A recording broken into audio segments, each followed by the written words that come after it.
Boa noite, doutor Eduardo. Boa noite.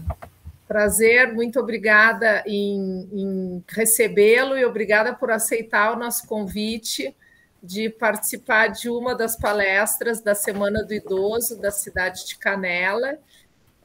Fico muito honrada, né, de poder anunciar a sua participação.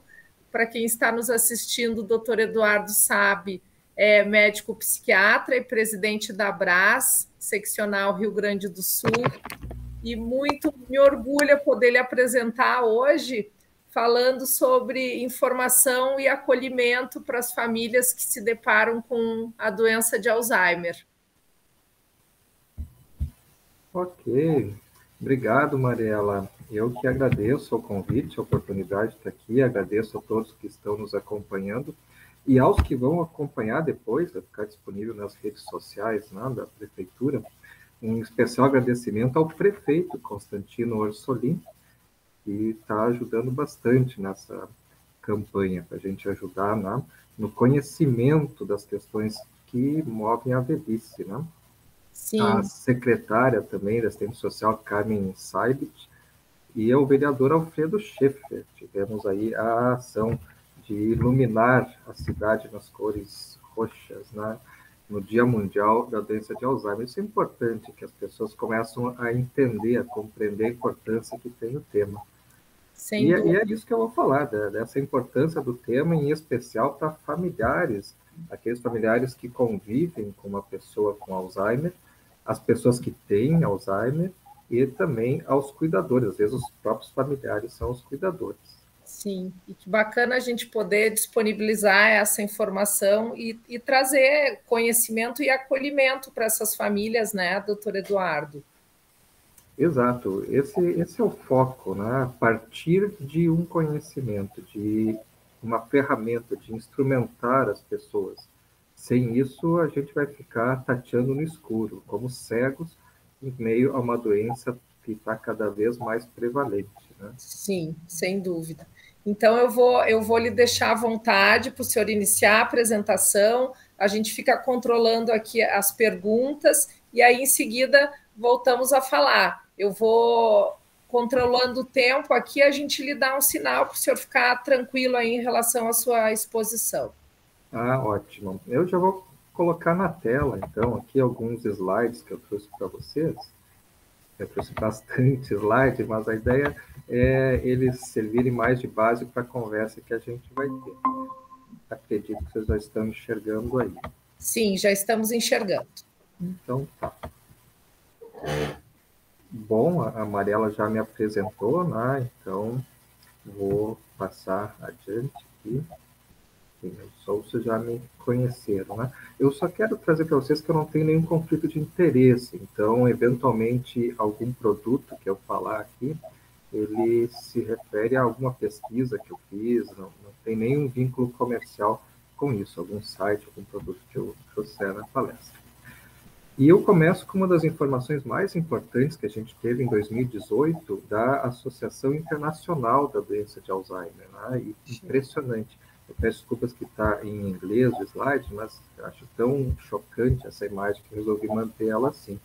Vejam, a cada 3 segundos no mundo, uma pessoa está sendo diagnosticada com demência. Então, ao longo da nossa aula, vejam que várias pessoas no mundo estarão recebendo o diagnóstico de demência. Isso é chocante, né?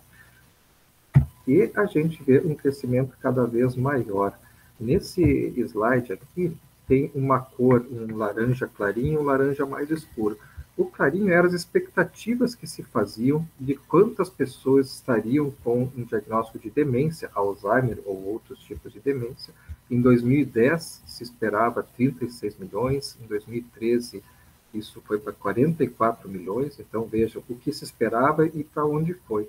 Se espera que em 2030 vamos ter 66 milhões de pessoas com demência, mas possivelmente esse caso vai aumentar. A gente está vendo uma projeção que vai sendo atualizada, né? Assim como em 2050, vejam, 115 milhões de pessoas com a doença, e seguindo o que vai sendo atualizado das estimativas, das previsões, que vão estar sempre acima, talvez se tenha 135 milhões de pessoas. Vejam, isso não é pouco. Não? A outra questão está relacionada às políticas públicas, e cada vez mais a gente precisa delas. Então, nesse mapa mundi, no vermelho ou laranja mais escuro, a gente tem os países que já têm um forte plano nacional para combater a demência, para entender a demência. Né? Nos que são um pouquinho mais claro e intermediário, aqui como China, Índia, são os países que estão desenvolvendo esse plano. E nos outros, bem fraquinhos aqui, incluindo o Brasil, é que a gente ainda não tem um plano nacional de demência. Nós estamos trabalhando cada vez mais para que os agentes públicos possam se interessar pelo tema e, com isso, trazer benefícios para todos nós.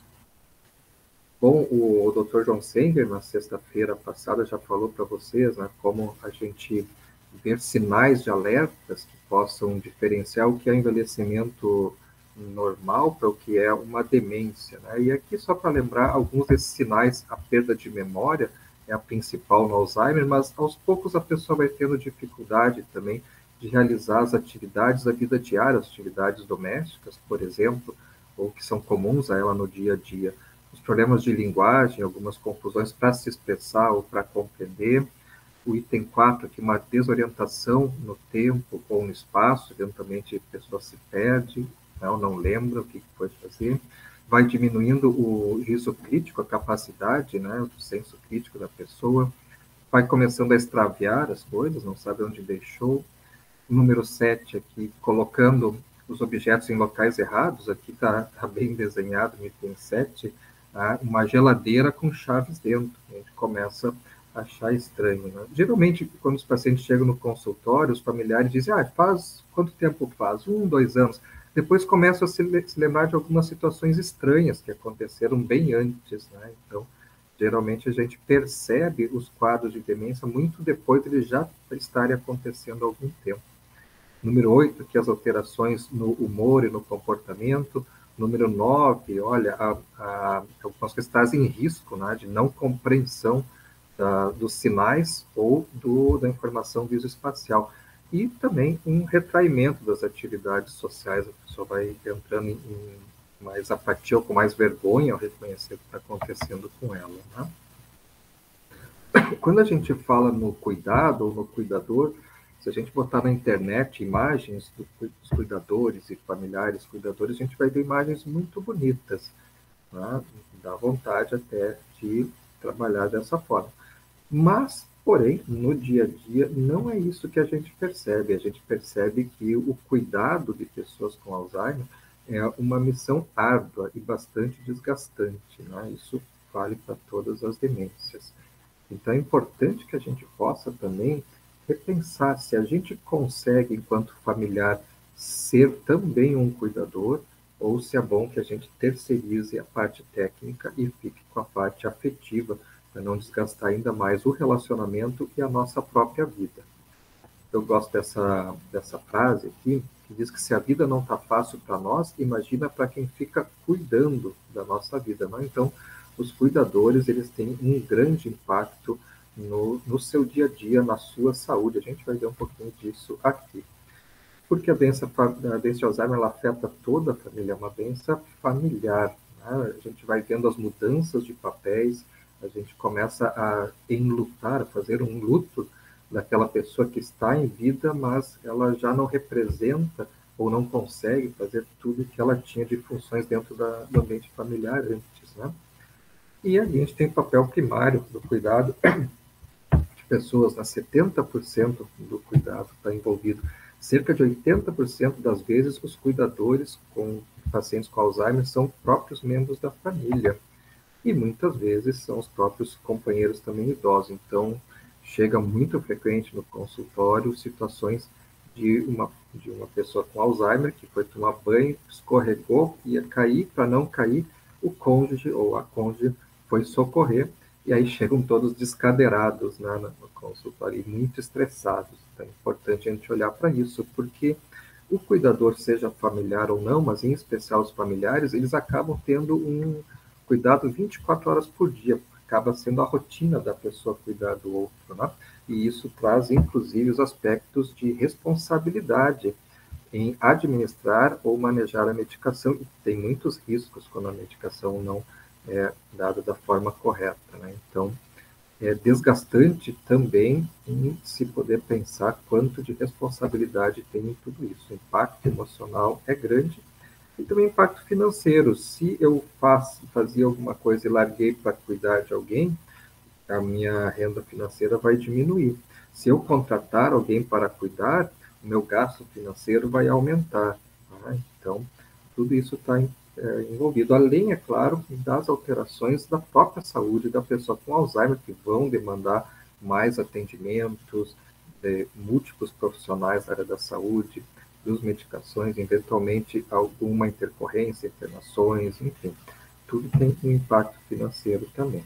Mas, em especial, na saúde emocional, tá? Uma sobrecarga grande na física também, porque a pessoa acaba não tendo finais de semana, não tendo férias, tá? Tudo sendo foco do cuidado, né? Com isso, tem mais doenças físicas e psicológicas em comparação com as pessoas da mesma idade e muitas vezes uma sensação de isolamento. Veja, a pessoa que está com Alzheimer, ela entra no isolamento e a pessoa que está cuidando entra em outro isolamento. Então, essa é uma ideia de que a doença de Alzheimer ela tem um impacto em todo mundo que está envolvido no cuidado, né?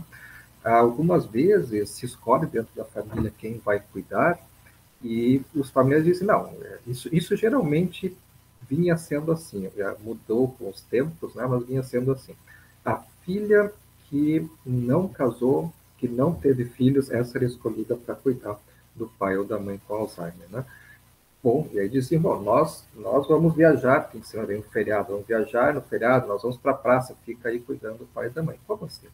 Então tem uma negligência também por parte dos outros familiares, como se aquela pessoa não tivesse uma vida própria, não tivesse também momentos de lazer e atividades sociais.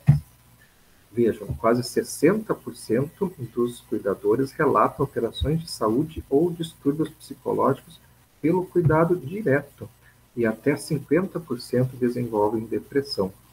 Então nós estamos com um panorama crítico. E aí eu gosto muito dessa capa, vá cuidar da sua vida, para lembrar as pessoas que para cuidar de alguém é importante que a gente tenha um cuidado próprio com a gente. Não adianta eu me candidatar ao cuidado se eu estou adoecido ou se eu não tenho condições de cuidar, porque irei adoecer. E aí nós teremos as duas pessoas adoecidas e o cuidado que eu teria a oferecer, ele acaba completamente comprometido, né? Então, é importante que as famílias cuidem da sua vida. Não deixem de fazer as suas atividades, os seus hobbies. Tá? E sim, isso vai ajudar a cuidar da pessoa que está com Alzheimer, porque eu estarei emocionalmente recarregado, emocionalmente saudável, para poder enfrentar situações que não vão ser fáceis. As repetições, mas pai, já falaste isso, as acusações, sumiu meu dinheiro, foi você que pegou, situações que são extremamente desgastantes. Se eu não estiver com saúde emocional, cuidando da minha vida, eu não consigo cuidar da vida do outro. E algumas pessoas isso é muito tranquilo, tá? Porque eles fazem o que gostam, estão em liberdade e gostam do que fazem, estão com uma felicidade durante aquele momento do cuidado. Mas isso não é todo mundo. Nós vamos ver depois, nos próximos slides, que cada pessoa tem o seu jeito, né?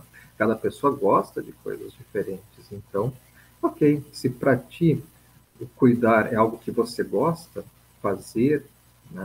Você gosta do que faz e faz o que gosta, tá bem. Se isso é o cuidado, ok, vai adiante. Mas, se esse não for, repensa o teu envolvimento, tá?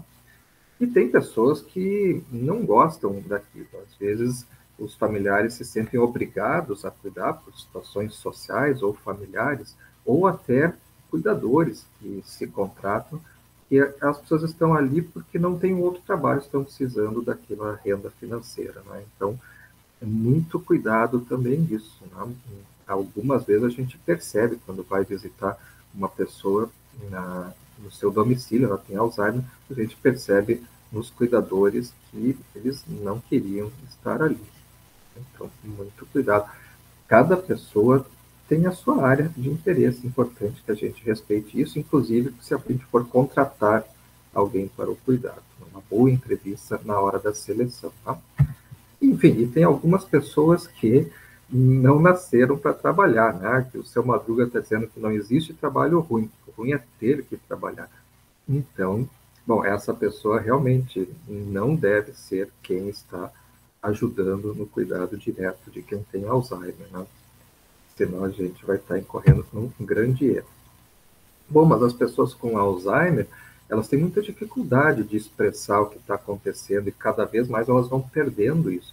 E vão perdendo, inclusive, a capacidade de descrever o que está acontecendo com elas. Por exemplo, ela pode estar assistindo TV e começa a se irritar porque o volume estava muito baixo. Ela não consegue dizer que eu não estou escutando.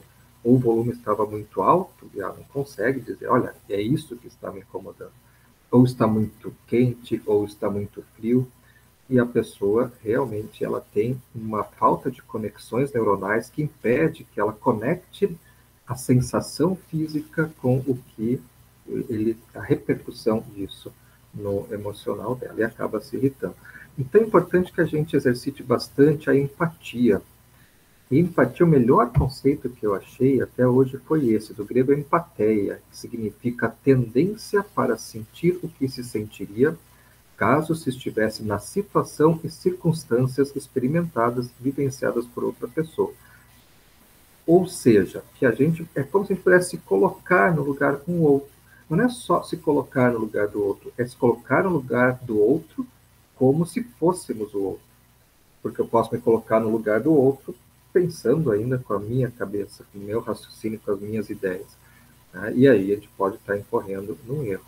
Então eu gosto muito desse conceito. Tem um outro conceito, um outro exemplo disso que está no livro do Richard Gordon, que fala dos grandes desastres da medicina. Esse livro é muito, muito divertido e chocante.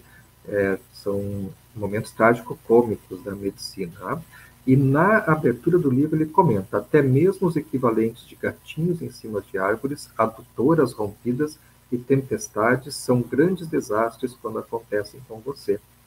Então, muitas vezes a gente não é empático, a gente é simpático. A gente diz, mas imagina, é só o gato em cima da árvore, imagina, é só um cano que rompeu, né? O vizinho ali caiu a parede, foi muito pior.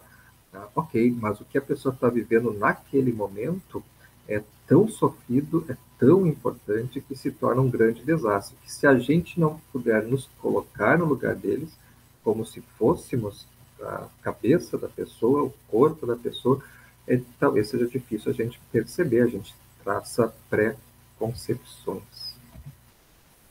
Esse aqui é um outro exemplo, né? A gente tem ali um belo jogo de futebol, quem gosta de futebol é a seleção brasileira, nossa, muito bom esse programa de TV, mas o pessoal não está nem aí para isso, né? Então aqui é um bom momento da gente perceber de forma empática que não vamos trocar este canal, não é por aí, né? Ou vamos fazer outra atividade que não vai ser ficar na frente da TV, por exemplo. E aí eu quero abordar com vocês 4 itens que eu acho fundamentais quando a gente fala em os familiares perceberem a importância do Alzheimer ao seu redor. Né? E esses 4 itens, que as pessoas são fisicamente diferentes, que as pessoas pensam diferente, que pessoas com a mesma doença, Alzheimer, por exemplo, possuem necessidades diferentes, e que uma pessoa com Alzheimer ela vai viver diferentes necessidades em diferentes momentos. Vamos ver cada um deles? Para a gente poder entender melhor onde é que eu quero chegar com isso. Então, vejam bem, o que melhor me diz que as pessoas são fisicamente diferentes é a nossa genética. Né? Nossa genética nos separa em dois, não se separar necessariamente, mas nos define em 2 grupos, né? Homem e mulher. Isso na questão física. E aí, na questão física, um outro exemplo que a gente pode usar é a questão de como é que a gente pode fazer com que esse bonequinho do meio, essa pessoa do meio, alcance a maçã. Porque se a gente não considerar que ela é fisicamente diferente dos outros, a gente deu a mesma caixa para os 3, mas ela não alcança. Tá? Então, uma forma da gente fazer isso é pegar a pessoa mais alta, a caixa, e colocar para a criança. Isso é um jeito de fazer, né? Vamos dizer que a gente usa o mesmo critério para todos. Mas percebam que vai sobrar um monte de maçã lá em cima. Aí vão acontecer, é uma pena, um desperdício. Então, se as políticas públicas puderem olhar que o conceito de equidade talvez seja mais adequado do igualdade, dar uma caixa igual para todos, se a gente, em vez de tirar a caixa do nosso boneco preto, a gente acrescentar uma caixa ao azul, é bem possível que o nosso resultado seja um pouco melhor. Então, pessoas que têm diferenças físicas, elas devem ser olhadas com suas necessidades diferentes, particulares de cada um. E se a gente olhar isso para o Alzheimer, a gente também vai ter a questão do quanto o normal é fisicamente mais saudável do que a pessoa com Alzheimer. Vejam o quanto o cérebro ele fica muito atrofiado. Ficando atrofiado, aumentam muito esses espaços, ficam muito marcados todos os sulcos, né? Então, é assim que acontece a doença de Alzheimer. É uma atrofia progressiva e que não descobrimos ainda uma forma nem de estancar, nem de fazer reverter esse processo.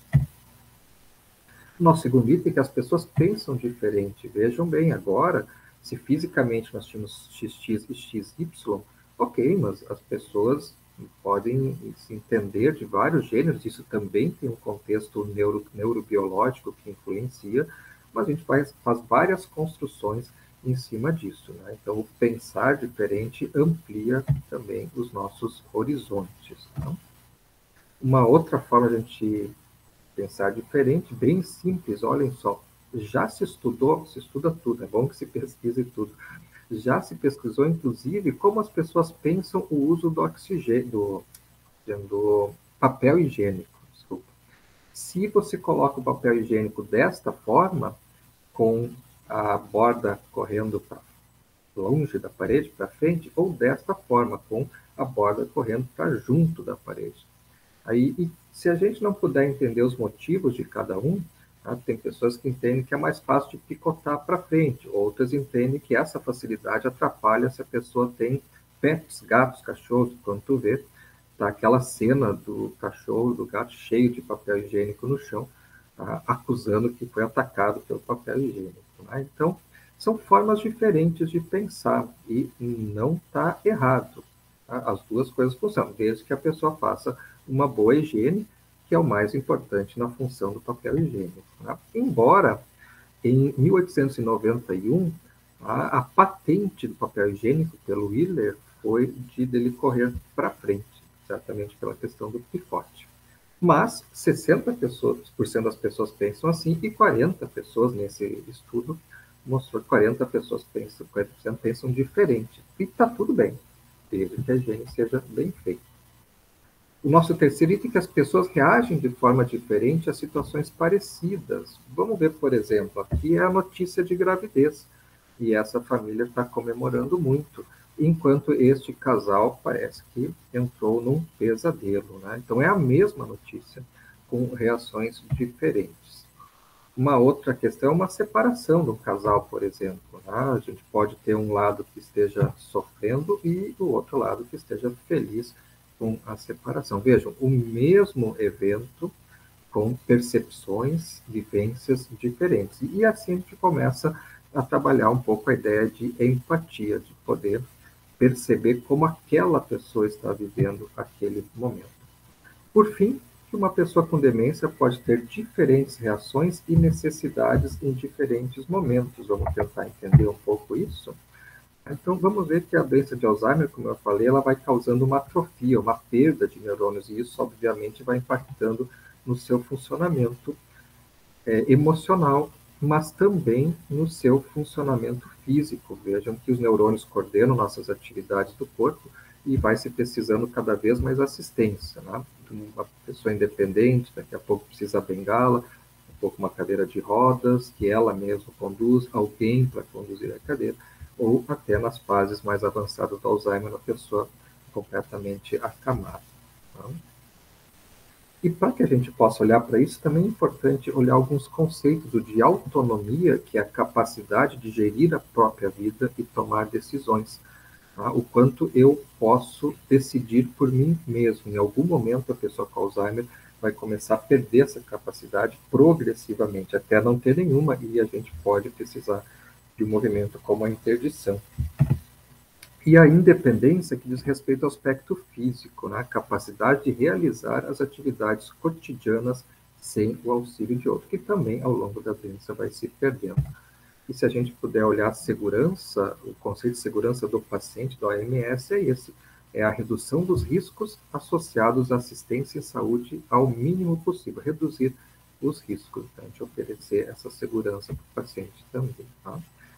Para que a gente possa pensar tudo isso, é importante que a gente olhe os princípios éticos, como a beneficência ou não maleficência. O que eu estou fazendo traz algum risco para o paciente, traz algum impacto negativo, ou é algo que traz boas consequências, tá?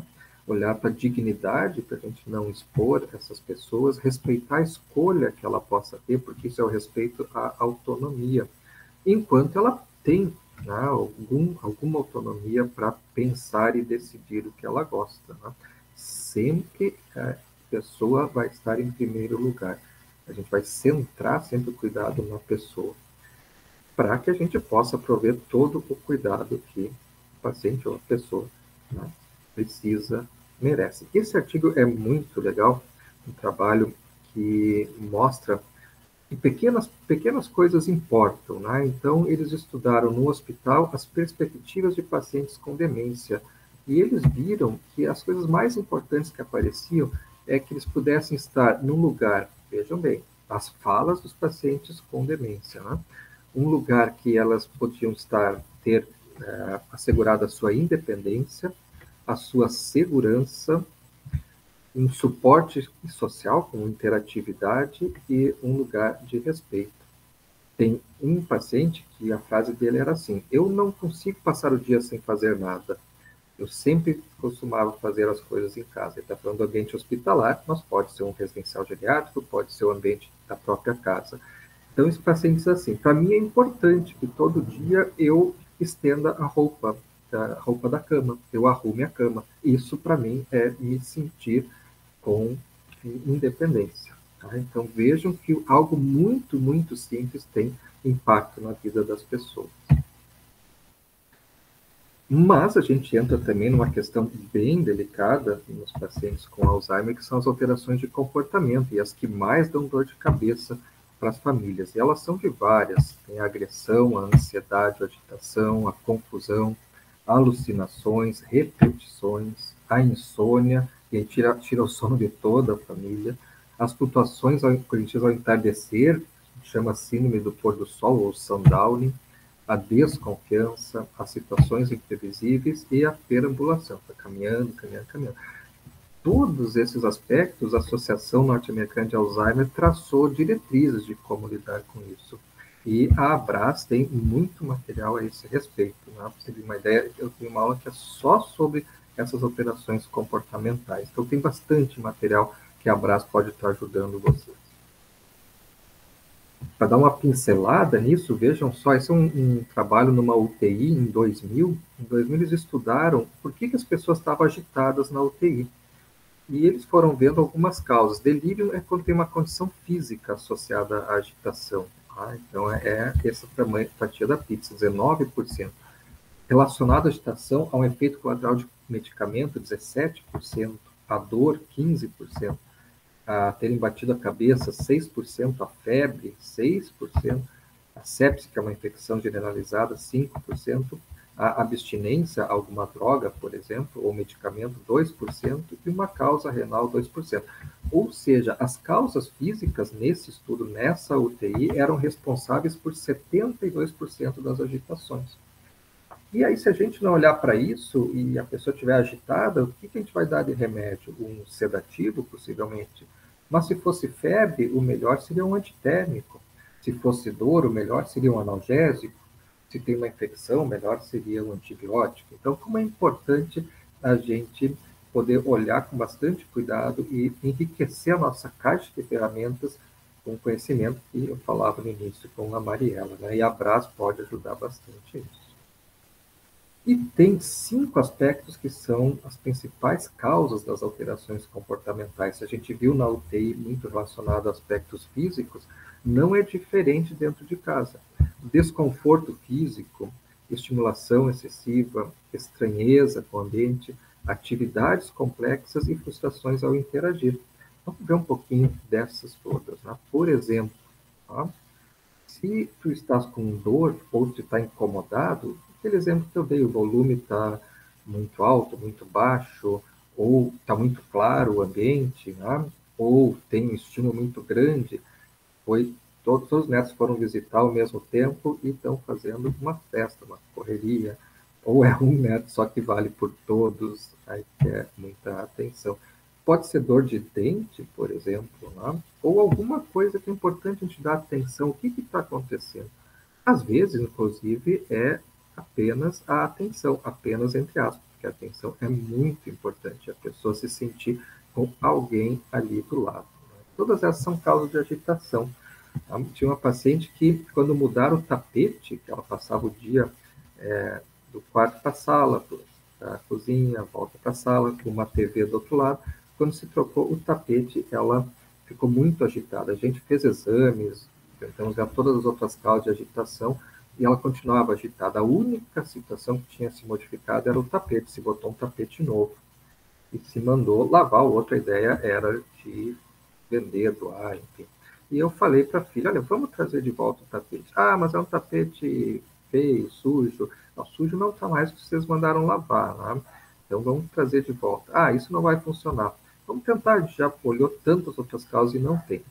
Imediatamente depois do tapete voltar para a sala dessa paciente, dessa pessoa, ela voltou a se tranquilizar. A gente não sabe que relação ela tinha com o tapete, ela não conseguia expressar isso para nós, mas existia uma conexão. Então, vejam, algumas questões bem simples podem solucionar dificuldades muito grandes. Às vezes é porque a pessoa não consegue mais fazer aquelas palavras cruzadas que antes eram fáceis para ela, ou pelo menos ela estava muito envolvida nisso. Pode ser porque ela está perdendo a capacidade de ouvir o vocabulário, pode ser porque está muito pequenininha as letras, daqui a pouco ela vai precisar de palavras cruzadas mais simples ou muito simples ainda, que talvez nem consiga fazer, nem com ajuda, pode ser que ela erre aqui, coloque rato aqui embaixo, porque cabe rato. Né? Então, é importante que a gente reconheça isso. Muitas vezes a dificuldade de algo muito simples no dia a dia, como abotoar uma blusa, fechar um fecho de uma calça, por exemplo, calçar um sapato. Tá? Então, tudo isso a gente pode estar olhando e ajudando naquele momento, podendo reconhecer o que está acontecendo com a pessoa. Então, qual o remédio? O remédio é a gente poder olhar melhor o que está acontecendo, tentar chegar a uma identificação, a examinar aquele comportamento. Se a gente não consegue, vamos buscar soluções potenciais ou tentar respostas diferentes. Então, o comportamento é perigoso para o indivíduo. Ah, ele só caminha, caminha, caminha. Bom, talvez caminhar seja interessante, até com uma atividade física, né? O condicionamento cardiovascular. Logo antes da alteração, alguma coisa que desencadeou, olha, foi quando chegou uma pessoa falando muito alto, foi quando eu tentei dizer que ele não tinha razão, que não era aquilo. Foi quando eu falei, me perguntou, cadê o meu pai? Eu disse, já morreu. Então, será que eu devo dar essa notícia? Como é que eu posso lidar com isso no dia a dia? Depois da alteração, qual é a nossa reação? Porque se a gente reage de uma forma tensa, agressiva, provavelmente a gente só está uma bola de neve aumentando a agitação da pessoa com Alzheimer. E a gente tem sempre uma ajuda médica para identificar os problemas com doenças ou medicações. Vamos lembrar aquele estudo da UTI. Tá? As soluções potenciais, elas sempre devem ser voltadas para as necessidades da pessoa com demência. A gente está dando atenção ao que ela precisa, né? A saúde, higiene, a sono, a alimentação. Tem alguma coisa no ambiente que a gente pode tornar mais confortável para o indivíduo doente? Olha, tudo começou depois que uma obra aqui no vizinho faz muito barulho. Bom, então talvez a gente repense o ambiente, coloque um isolamento acústico, converse com o vizinho, ver quanto tempo vai demorar, o que ele pode fazer para diminuir, né? E, de novo, se a gente pode modificar o nosso comportamento, a nossa reação na abordagem do que está acontecendo. A gente está respondendo de forma clara e com suporte. Às vezes o mais importante é estar do lado, tá? E poder dar um suporte para essa pessoa. As respostas diferentes, aqui a gente precisa ser muito criativo. Às vezes a gente diz, não vou fazer isso porque é uma bobagem, vem uma ideia e a gente descarta ela, mas é importante que a gente explore as outras causas e as outras soluções potenciais. O que a gente pode fazer de forma diferente para ajudar? Algumas coisas porque existem, por exemplo, a terapia da boneca, né? A boneca-terapia funciona bastante e também existe uma aula só sobre isso e tem uma técnica de como é que se aplica, como é que se apresenta a boneca, né? Para ver se vai funcionar ou não. Vejam que funciona para mulheres, funciona para homens. Aqui, essa foto do meio da boneca é um homem que ele não dava colo para a boneca, mas não deixava ela passar nem fio e nem ficar desconfortável, né? Então, ele provia essa segurança para a boneca. Aqui é um exemplo de um hospital que criou um ponto de ônibus falso. Os pacientes começavam a dizer, eu quero ir para casa, quero ir embora, quero ir embora. E aí, quando construíram isso, acharam que era uma ideia ridícula. Não, imagina, não vai funcionar. Até que o primeiro paciente disse que quer ir para casa, então vão no ponto de ônibus. E a enfermeira ficou conversando, daqui a pouco esqueceu que queria ir para casa, ou deu fome, disse, estou com fome, então vamos entrar, vamos entrar. E resolveu o problema. Esse residencial geriátrico é na Holanda. Eu fui junto com o Dr. João Seng, a doutora Berenice, a gente fez uma excursão, Fernanda Busoli e outros colegas, fomos conhecer alguns locais de saúde para o envelhecimento e como eles tratam isso na Holanda, em 2019. E nesse lugar, o Landscheiding, eles tinham o ponto de ônibus dentro do residencial geriátrico, né? Vejam só que interessante, né? Veja que tem uma carrinho de bebê. Tinha um ponto de ônibus fora também, no pátio deles, né? Um pátio fechado. E vejo que o carrinho de bebê tem bonecas para atividade de boneca-terapia. Essa é uma ideia interessante. Não se força a pessoa a pegar uma boneca. A pessoa passou por ali, olhou para aquele carrinho, pegou a boneca, começou a embalar. Ok, para essa pessoa a gente respeitou, nos conceitos de ética, a decisão. Ela decidiu pegar a boneca.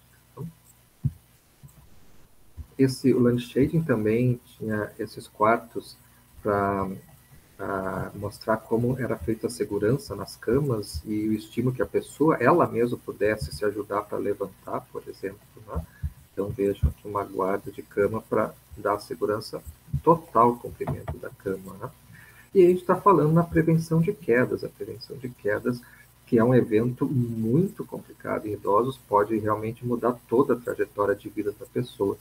E isso pode ser feito de várias formas, né? Se retirando objetos no meio da sala, tapetes, com cintos de segurança. Existem vários formatos de cintos de segurança, né? Aqui, por exemplo, para se adaptar a uma poltrona, veja que esse aqui passa por baixo da perna, então a pessoa não consegue se levantar e nem cair para frente, né? Ou numa cadeira de rodas, em forma de um colete, ou, dependendo da dificuldade que a pessoa tem, pega apenas o quadril, né? Isso também pode se usar em poltronas, ou se precisa eventualmente alguma contenção por algum motivo e por algum tempo no próprio leito, para ela não tirar, por exemplo, uma sonda nasal, né? Se ela usa uma alimentação do tipo sonda. Existem várias formas, falando de alimentação, para se ajudar as pessoas. Veja esses talheres que eles fazem uma curva para baixo, então facilita algumas pessoas a fazer o movimento de levar a comida à boca, ou esses que são tortos para o lado. E nisso a gente está falando que este que segura para não cair o garfo, né, fica preso a mão, a gente está falando em estimular que a própria pessoa, mantendo a sua autonomia e com a sua independência, ela possa se alimentar. Né? Então, vejam a importância da gente estar respeitando o que a pessoa ainda preserva e estimulando que isso se preserve por mais tempo. Eu falei da pessoa com sonda alimentar, né? Existe também um pessoal que faz luvas. Se tu botar uma luva toda fechada, cria muita umidade e fungos na mão. Então, esse pessoal desenvolveu uma que ela fica confortável embaixo, uma almofadinha, e por cima bastante aerada, né? modelos com flores, modelos sem flores. A gente também visitou a Hogweek. A Hogweek é uma, também conhecida como Vila Demência, que é um conceito bastante diferente. Vejam que aqui eles apresentam como uma vida normal com demência. Os ambientes, os quartos, são muito parecidos com o que eram na casa da pessoa. A praça, tudo funciona. Vejam que ali, naquela marcação no meio, com um letreiro em vermelho, se trata de um supermercado. Então, as pessoas vão fazer suas compras no supermercado. Quando a gente estava lá visitando, inclusive, entrou um senhor com Alzheimer, ficou escondido num canto e roubou um chocolate e saiu correndo. Eles já conhecem esse senhor, então eles não saem correndo atrás, devolve, devolve, não. É simplesmente a caixa já sabia, percebeu o que ele pegou, anotou na conta dele, que vai ser debitada depois. Então, provavelmente era o que ele fazia ao longo da vida dele. E o que eles estão trabalhando, isso para 2021, a pandemia deve ter atrasado um pouco essa ideia, mas eles estavam fornecendo informações para a comunidade, para que a comunidade pudesse entender o que é a demência, que é o que a gente está conversando aqui em todas essas palestras, e pudesse abrir as portas para o residencial. E caso alguma pessoa com Alzheimer saísse pela porta, eles não iriam atrás, dizer, não pode sair, eles deixariam a pessoa sair. E ela estaria interagindo com a comunidade que conhece bastante sobre a demência, sobre Alzheimer, e, inclusive, poderia, se estar perdida essa pessoa, trazer ela de volta para o Hogweek. Tem alguns livros que podem ajudar bastante também, né? O Fernando Aguzoli escreveu esse livro Quem Eu?, contando da avó dele, a avó Nilva, e veja que a avó Nilva está com o Boris é o cachorrinho, é a bonecoterapia dela. Quando ela não queria sair de casa, o Fernando dizia, mas o Boris precisa fazer xixi, temos que levar ele para passear. E aí, tá, então vamos levar ele para passear. Ele está apertado, vai fazer xixi no seu colo, então vamos levar ele para passear. Era um jeito de estimular a parte física dela também, vejam que interessante. Esse outro livro, imagino que vocês conheçam, né? A Mariela aqui, bem legal também, e traz todos os aspectos mais difíceis e legais também de conviver bastante com uma pessoa com Alzheimer, né? Então, Mariela, também te agradeço pelo convite, a possibilidade de estar aqui, e acho bem interessante que esse material, em forma de livros, também ajude as pessoas a entrar em contato com outras, né, a troca de experiências com pessoas que também passaram por isso. Eu estou encerrando e quero deixar um espaço para vocês fazerem algumas perguntas também, essa é uma parte da nossa interação, que é bem importante, tá? E lembrar para vocês que a Abras, ela existe em todo o Brasil, e aqui no Rio Grande do Sul, a gente tem um e-mail, a gente tem o Facebook, tem o Instagram, e temos um telefone também com o WhatsApp, né? E vocês podem usar todos esses recursos para obter mais informações de tudo que eu falei aqui, de algumas coisas que ficaram para trás.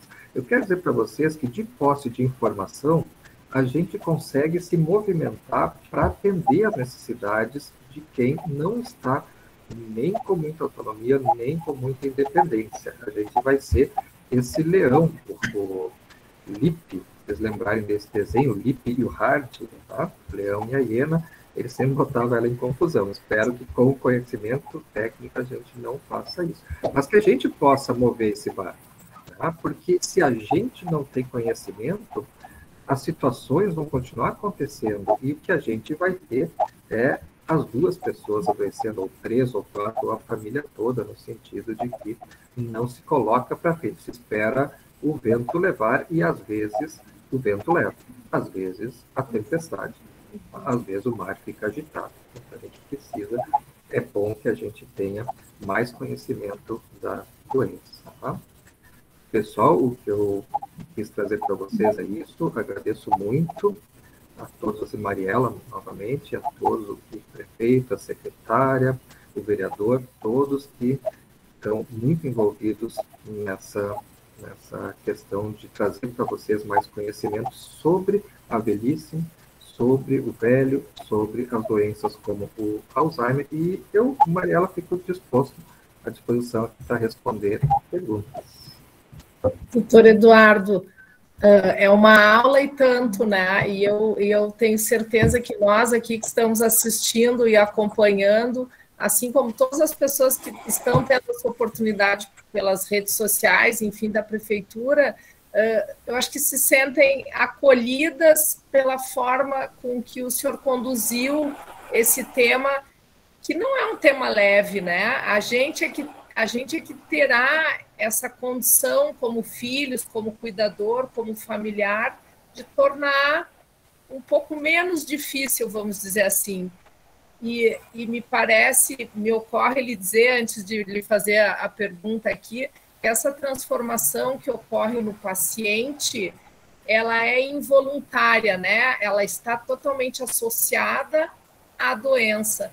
E a transformação maior é a transformação do familiar mesmo, né? É a transformação do enfrentamento, de como é que eu, como filha, ou eu, como cuidadora, vou praticar todo esse não enfrentamento, né? Que é o acolhimento disso tudo que está acontecendo, né? E isso é importante, né, Mariela, que a gente não leve para o lado pessoal, que a gente entenda que é uma doença, que são neurônios morrendo, e isso dificulta as conexões da pessoa com as suas ideias e da pessoa com as outras, com o social. Senão a gente fica achando que tudo é algo contra a gente, e não é, né? É o que está acontecendo lá dentro, na cabeça da pessoa, por adoecimento. E o quanto é importante realmente a gente poder mudar um pouco esse ângulo, né? Como se a gente mudasse um pouquinho o jeito de ver, e a repercussão disso no contexto do que está acontecendo muda também.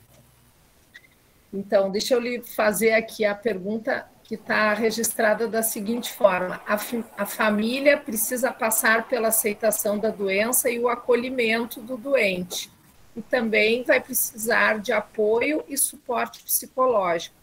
Quando o familiar procura a Abras, ele está fragilizado e confuso. Como é feito esse acolhimento dentro da Abras? Então, a gente tem vários formatos de fazer isso. O primeiro é no passar informação. Então, a gente tem grupos de apoio informativos e a gente se reúne, antes era presencial, agora ainda no modelo virtual, e fazemos lives como essa palestra que eu estou fazendo. Trazemos outros convidados. Na semana passada, a gente fez 5 lives. Uma trouxe uma convidada de Portugal. Eles têm um jeito muito legal, inclusive, de falar. Eles não falam do paciente, da pessoa com Alzheimer, eles falam neles. Né? E tendo esquecimento. Isso é uma forma muito legal e é difícil da gente mudar isso. Tá? Então, a gente teve a experiência de Portugal, a experiência do Dr. Otávio Castel de Brasília, a Mônica Brauna Leão, de Portugal, o Otávio Castel de Brasília, a Eliana Faria, do Rio de Janeiro, o presidente da Brás Rio de Janeiro, a presidente da Brás Rio Grande do Norte, Ana Cláudia, e na última, na sexta, teve 4 familiares cuidadores contando a sua experiência, né? E eles conduziram toda a live sem interferência nossa. Tudo isso está no Facebook, quem quiser assistir no Facebook da Abras Regional RS. Esse é um formato. O outro formato é o grupo de apoio emocional, em que ao invés de ser palestras, são momentos como uma psicoterapia de grupo, em que as pessoas vão e aí se fecha o número de pessoas, 6 a 8 pessoas, com uma psicóloga, a Suzete Cassarda, quem tem feito isso aqui em Porto Alegre, e a gente está pensando em estender isso aí para Canela, né? E Mariela, nós havíamos conversando, né, de criar grupos. Começamos a conversar. Isso, né, para que se tenha essa proposta também. Então, são grupos fechados, né, que as pessoas podem ter um pouco mais do desabafo, de contar o que estão passando, né? E em todos esses formatos, e o terceiro, que é o nosso grupo de WhatsApp, em que as pessoas podem trazer uma situação ou perguntar, pessoal, o que eu faço com tal situação? Essa semana a gente agitou um pouco o grupo e surgiu, por exemplo, pessoal, o que eu faço que minha mãe não está dormindo bem, ela trocou o dia pela noite, tá? Ou olha só, saiu essa notícia aqui para Alzheimer, o que vocês acham? É sério? É isso mesmo? E era uma fake news, a gente esclareceu que era uma fake news. Então, os grupos de apoio emocional, o informativo e também o nosso grupo de WhatsApp funciona bastante bem. E a troca de experiências, Mariela, ela é fundamental, porque às vezes, tipo essa história que eu contei do tapete, tu nunca vai imaginar que ela está doente. Mas se alguém contar que foi isso, eu posso tentar. Posso ver se não aconteceu algo lá na minha casa. Né? Uma vez, um congresso, um geriatra apresentou 5 casos. E os casos, eles diziam, a resposta da letra A era um remédio, letra B outro remédio, letra C outro remédio, letra D outro remédio e letra E nenhuma das acima. E a resposta dos 5 casos era nenhuma das acima. E o que me chamou muito a atenção era de uma filha que ela contava que ela servia o almoço da mãe, servia o seu prato, sentava do lado dela, e a mãe pegava o garfo e ia no prato da filha. A filha ficava buzina, né, e gritava, e aí foi no médico que deu um remédio, um faixa preta, deu um faixa vermelha, e nada funcionava, foram trocando e nada funcionava. Até que um dia ela se irritou tanto, estava assim, realmente para explodir, disse assim, já sei o que eu vou fazer. Serviu a mãe, serviu ela e serviu um terceiro prato no meio das duas. O que a mãe fez? Ela foi para o prato à sua direita, o prato do lado, que era o prato do meio. Isso não irritou a filha, porque não ia no prato dela, a filha conseguia comer, e a mãe também, só que ia no prato do lado. O que ela começou a fazer? Começou a pôr um prato com pouquinha comida na frente, bastante comida no meio, e a comida dela. Então, isso é um remédio sem muito custo, sem efeitos colaterais, que é a comida, tá? E disponível, você não precisa nem ir comprar em algum lugar. Tá? Tem muitas possibilidades que tem que importar, não precisou nada disso, estava dentro de casa a solução. Então, a experiência dos outros faz com que a gente abra muito nossos horizontes e facilite muito a nossa criatividade, de também poder dizer que a gente pode arriscar um pouco mais, respeitando os princípios da ética, né? Que isso não vai atingir a dignidade, que isso não vai comprometer a autonomia do paciente, que isso não vai ser ruim, é uma beneficência, é algo terapêutico.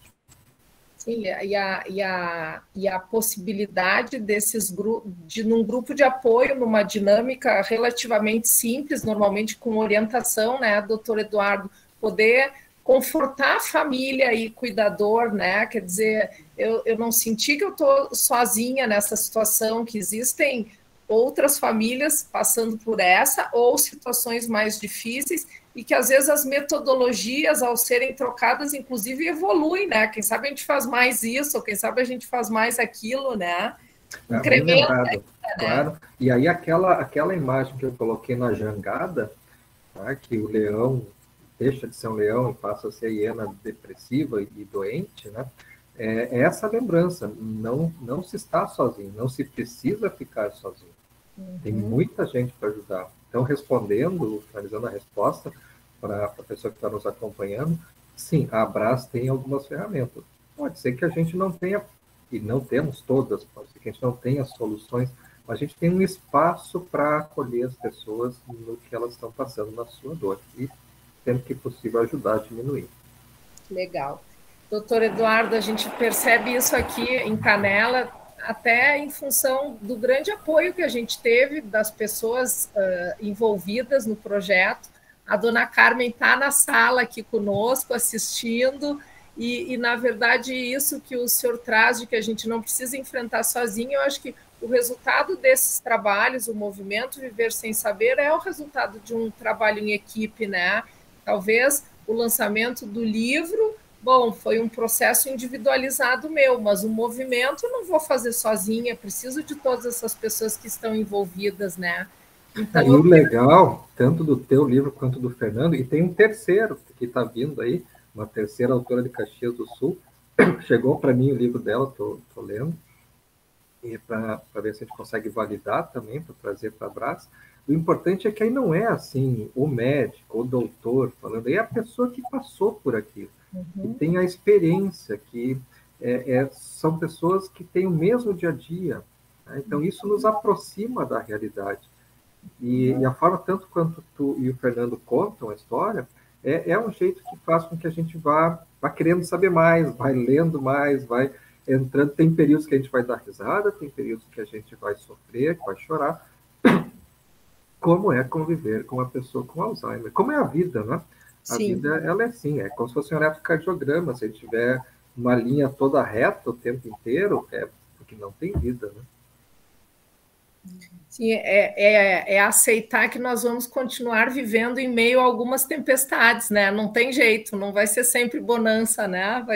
Vamos continuar a luta em meio a algumas tempestades, né? Isso, e aí poder entender também que não termina aquela pessoa está passando por uma doença, por um processo, que não era o que a gente sonhava, o que a gente imaginava, mas continua existindo uma pessoa, né, e que a gente possa continuar reforçando os nossos vínculos com ela também. Ela mudou, mas continua sendo o meu pai, a minha mãe, meu cônjuge, minha cônjuge, continua sendo importante para nós. Sim, e eu acho que aceitar, né, doutor Eduardo, que a demência é uma parte da vida dessa pessoa, não é a vida inteira, né? Então, assim, não é possível anular o histórico de quem foi essa pessoa porque ela está demenciada, é ao contrário, é valorizar todo o histórico dela e aceitá-la com a demência que nós não escolhemos, né? Acho que é isso. E tem uns vídeos muito lindos. Tem um que é uma bailarina, e tem o Sim, fisioterapeuta leva para a sim. bailarina uma música, um balé, e coloca os fones de ouvido nela e ela começa a fazer os gestos. Tá? E tem momento que ela se emociona, diz que ela não consegue mais, ele dá um suporte para ela, e ela faz com os braços o que ela faria com todo o corpo em épocas passadas. A música tem uma memória que fica muito tempo, né? E a outra é de um idoso que leva a banda que ele tocava e o instrumento para eles tocarem juntos. E eles fazem um show. Por mais que ele tenha a demência, ele consegue, através do quanto a experiência pela música reforça a memória e fica mais viva nele, ele consegue um momento de extremo entrosamento, extrema conexão com a vida. É, existem formas, né, doutor Eduardo, há de se ter esperança de ter dias melhores para todos os pacientes e para todos os familiares, todas as pessoas que convivem com isso. Acho que o trabalho da Abras, o trabalho que vocês realizam frente a esse processo todo, ele é um processo de muito acolhimento e o que eu desejo realmente é que a gente possa usá-lo com mais propriedade, né? Trazendo mais conforto e mais conhecimento para tantas outras famílias, né? Sim, e aí é importante também, Mariela, de saber que a Abras é uma entidade sem fins lucrativos, né? Então, a gente tem até feito campanhas para arrecadar doações que a gente sobrevive através delas, né? Para continuar fazendo o trabalho, fazer material, livros, que a gente está com uns projetos bem legais. Mas, fundamentalmente, que as pessoas entendam que esse voluntariado não acontece se nós, na Abras, ficarmos sozinhos. Então, que as pessoas possam